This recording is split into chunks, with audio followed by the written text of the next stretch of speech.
I knew how to visualize winning.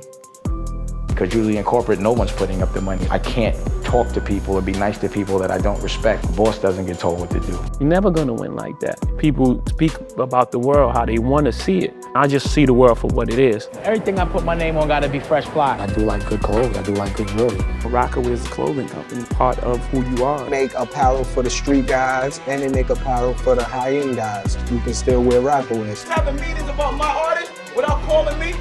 You're gonna change. That's priceless. You can believe what you wanna believe. Word. You know, and people behave the way they wanna behave. Mm-hmm. It was more friendship for me and money for him.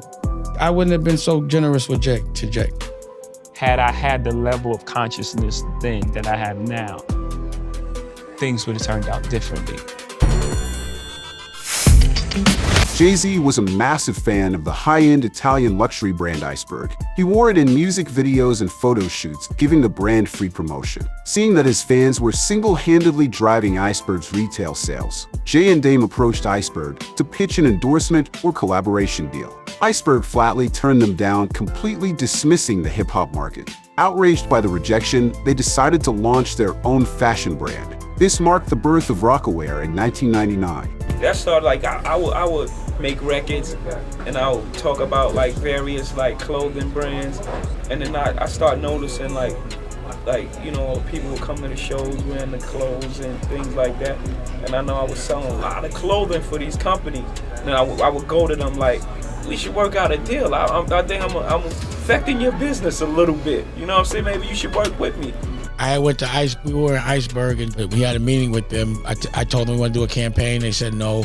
I told them to give us free clothes. They said no, we have a sample sale. And I said, fuck you. And I went and started Rocawear. Our idea was to capitalize off every aspect of our lifestyle. And they was like turning me away. Like I don't think they understood the amount of clothing I was moving for them. I was just doing it to paint a picture. But at the same time, it was economical for them. And, you know, they wasn't compensating me for it at all. So, you know, we always had the intention on not only doing music, doing movies, doing clothing, you know, everything that affects us in our daily living. So I was like, maybe I could just start my own thing, start my own clothing line, make it the right fit, just baggy enough for everybody and the right style. And in the offices at John Street, I bought a bunch of sewing machines, not knowing shit about the business. And Emery paid for the sewing machines too.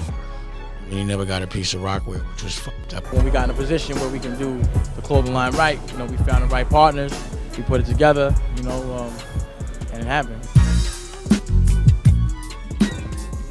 Where I was when I first heard of Rocawear, we was on the Hard Knock Life tour, and Dame Dash and Jay and them brought out some blue denim jean jackets with they had the gold original Rockefeller art. I have a copy of one in my house still. I have one. So that I say we was on tour when I first heard about it. And my most memorable Rocawear moment had to be in Africa, the Africa photo shoot. Like that was over the top right there. To be in the, you know, to be our birthplace, like the motherland, doing something that we just thought of something in the house was unbelievable. What I think Rocawear has done to sustain this high level standards is stay grounded. You know, they make apparel for the street guys and they make apparel for the high-end guys. If you want to be village or you want to be urban, you can still wear Rocawear. So that's what I think they did. They made it more diverse. Visualize something in your head, right? Put it to paper, put it to computer, print it to clothes, and everybody else relate to the same thing. That's that only something amazing can draw that type of attention to it, you know? Just because someone may like your music doesn't mean they like the way you dress in your music videos. So that don't mean you can make a clothing line. Now, if you dress a certain way in your music video and then when you go to your shows and everybody mimicking what you wear, then you know it's time to make a clothing line.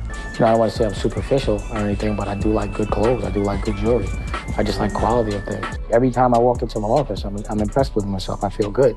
Every time a driver opens the door for me, I feel good. Do things that are true to you. Most things that I'm involved with are extension of being creative. You know, Rocawear is a clothing company. You know, it's part of who you are, and hip hop is your attitude and what you're trying to express, how you dress. They effectively replicated their Rockefeller success into the fashion world with Rocawear, with the entire Rockefeller machine constantly putting the brand in front of millions of people. Rocawear exploded into a fashion powerhouse, generating roughly $700 million in annual sales. Dame secured aggressive licensing deals that expanded the brand and pushed it from small specialty shops into major mall-anchored department stores. By 2004, deep personal and professional rifts emerged between Jay and Dame. Jay's vision was to focus heavily on corporate expansion, but Dame, on the other hand, had a completely different plan to go independent all the way. A boss doesn't get told what to do. Of course, a boss might get advice from an OG, but you're not being told what to do. Some people haven't evolved past 16. They're still stuck in that place, but you evolving every year.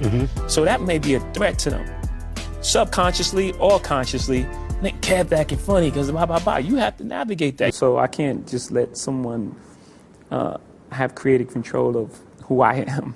Sometimes it's just more about relationships. I pretty much try to work with brands if there's some sort of partnership there. No, I don't typically do a one-off endorsement deals. I've just never been interested in that. It's just more so if I can create some sort of partnership. You know, the Coca-Cola was a partnership. You know, I was a brand manager, acted as at one time. So I pretty much look for partners, as opposed to one-off endorsement deals. Every single idea, Rocawear, any other vertical that came from Paul's Rockefeller was completely my idea. And I dare somebody to say it wasn't. I could say that with full confidence. Everything I put my name on gotta be fresh fly. People gotta know when they see something that Damon Dash did, that it's the coolest thing that can be done. Having great instincts can be the difference between life and death, not just losing the deal. You can't control what others do. You can't control anything. Someone can run a red light, and that's the end of everything. No one wants to lose control. It's like, is he getting more than me? Then this person's doing that. But I think we're getting closer. Once we eliminate some of them barriers of just so many people involved, we can figure out a way to really just do things. Those cameras are on, I'm gonna promote my stuff. You know what I mean? That's the business of it. I have nothing else to promote. I'm not really into promoting myself unless it's gonna reflect in some kind of money. I'm a cakeaholic. I don't talk about things that don't make me money. I love every kind of money.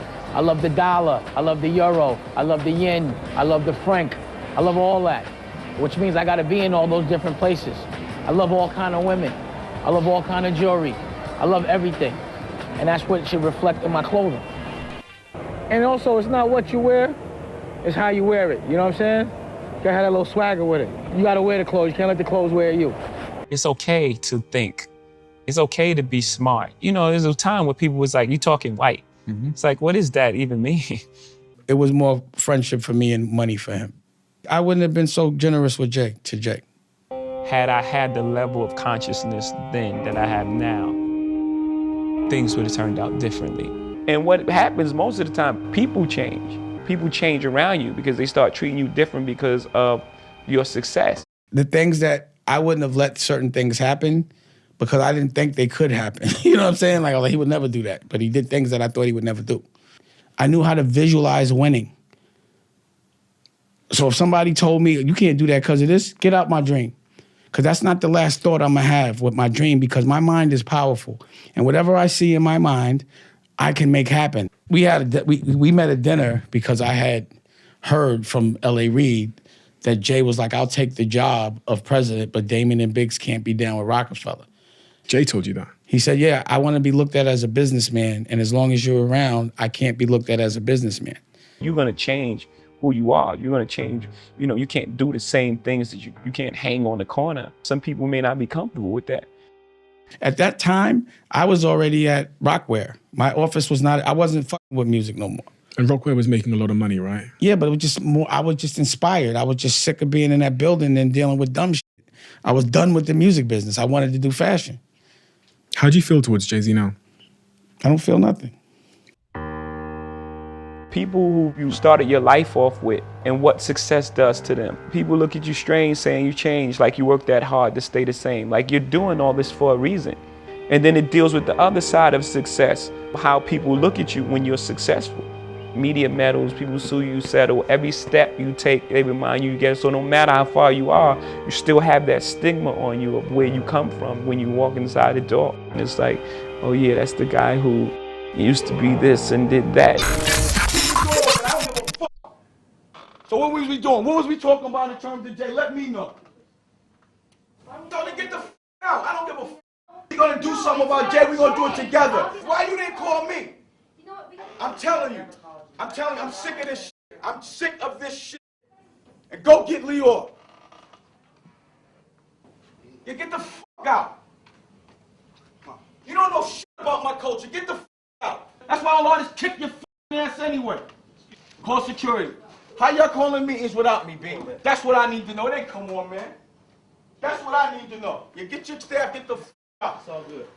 It's like I thought. What you mean bullshit? The fuck y'all niggas having meetings about my artist without calling me? Like energies attract, right? You give off energy, you get that energy back. You know, this whole thing was like a chessboard again. This whole thing was set out a certain way. Even though Rocawear Records officially shattered in 2004, and Jay-Z was fed up with Dame's antics, the two founders remained reluctantly tied together through the clothing company for several months because it was still highly profitable.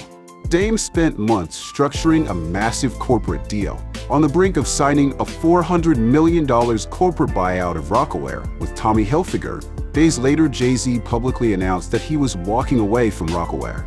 Tomy Hilfiger immediately walked away from the $400 million deal because they realized they were buying a Jay-Z brand without Jay-Z. With the corporate buyout dead and Rocawear's market value temporarily tanked by the announcement, Jay offered to buy out Dame's stake at a lower price. In late 2005, Dame officially sold his 25% stake in Rocawear for $25 million, losing another $20 million due to the devaluation of the company. Once Jay-Z finessed Dame for $20 million, he immediately recommitted to the brand. Just 2 years later, in 2007, Jay-Z took the company back to the corporate market and sold it to Iconix Brand Group for $204 million. Rocawear was their last business venture together. So I have a responsibility to the culture as well.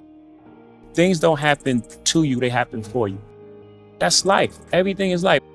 It's that energy. I don't know if it's worth it at this point. Yeah. I don't know. You can believe what you want to believe. Word. You know, and people behave the way they want to behave. Mm-hmm. Was who you was before you got here. Yeah. That's the makeup of your person. You're going to believe what you're going to believe, and you're going to behave the way you behave. I just had a rapper that was my partner so that I could leverage his celebrity. But these were my ideas. These were my ambitions. I didn't have ambitions of an artist. I had ambitions of a businessman, and I still do. But that was always going to be a vertical because I'm fresh. But again, you know, Biggs to me was treated completely unfairly. The breakup of Rocawear happened because of Biggs. And it's because Jay didn't want Biggs around no more.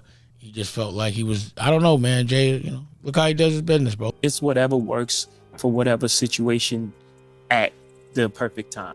The idea really is to create these things and these foundations that you can pass on to the next generation. So we can get those opportunities that we spoke of earlier that we didn't get, you know, earlier. And they can build and take it even further. You know, no one wants to lose control. All these so-called moguls y'all talking about, you gotta do what's best for your kids. What's best for your kids is to put your money into something, distress, go through all of it, so when your child becomes a man, he doesn't have to work for nobody. Right, well, that's the you whole can thing. just pass it to him. Can another man say you're fired? Absolutely. No one can tell me that.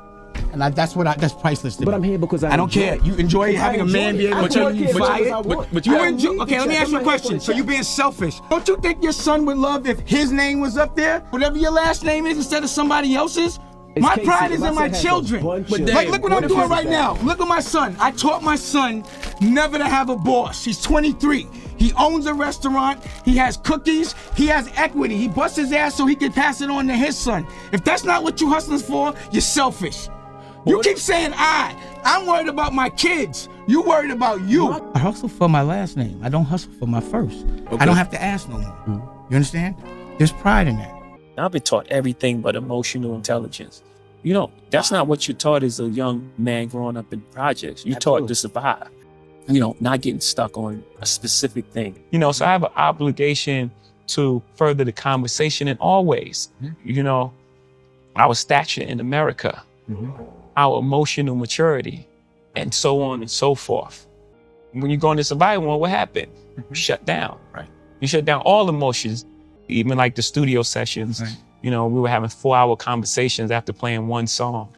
I learned so much about people that was around me, just my friends. I learned things about them that I didn't know. You can't sacrifice others for your life.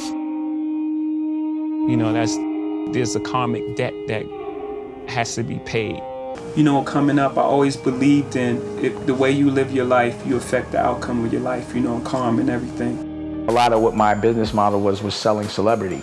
So for Jay, for Kanye, for Rachel, for all of them, I just surrounded them with publicists at all times. If you pay $10,000 a month, you can be as famous as you want, and you'll probably make $100,000 to $200,000 a month because of that. But I changed my business model. What I learned in my experience in the corporate world and with Rockefeller was, if I want to be truly happy, I got to put up the money, because whoever puts up the money is the boss, and that's that. It doesn't matter if someone gave someone a lot of money to watch. That's not a boss, that's a supervisor. And that supervisor usually thinks he's a boss and projects as a boss and will piss someone else off that's putting up the money. So a lot of my frustration would come from the fact that everyone that was speaking, none of them put up the dough. And we put up our own money. We were partners. We had a 50-50 venture. So in that environment, it would frustrate me. It'd be like being at a dice game and someone else speaking on your money. Because usually in corporate, no one's putting up the money. It's public, and there's a board, and there's a bunch, one person that's making decisions is using their own dough. I can't talk to people or be nice to people that I don't respect, that aren't putting up the money. A boss doesn't get told what to do. I just see the world for what it is, not for what I want it to be. I'm a realist, not an ideal. It's not idealistic. People speak about the world how they want to see it. You're never gonna win like that. I met all sorts of people, been in all sorts of situations, and I came out without a scratch. Never been to jail. 3 shots never touched me. 3 shots never touched me. I came out unscathed. It's very rare. And the truth is, at the end of the day, it still reigns supreme. And now I'm like, man, why did that happen? I'm always questioning, why did that happen? Why did it happen that way?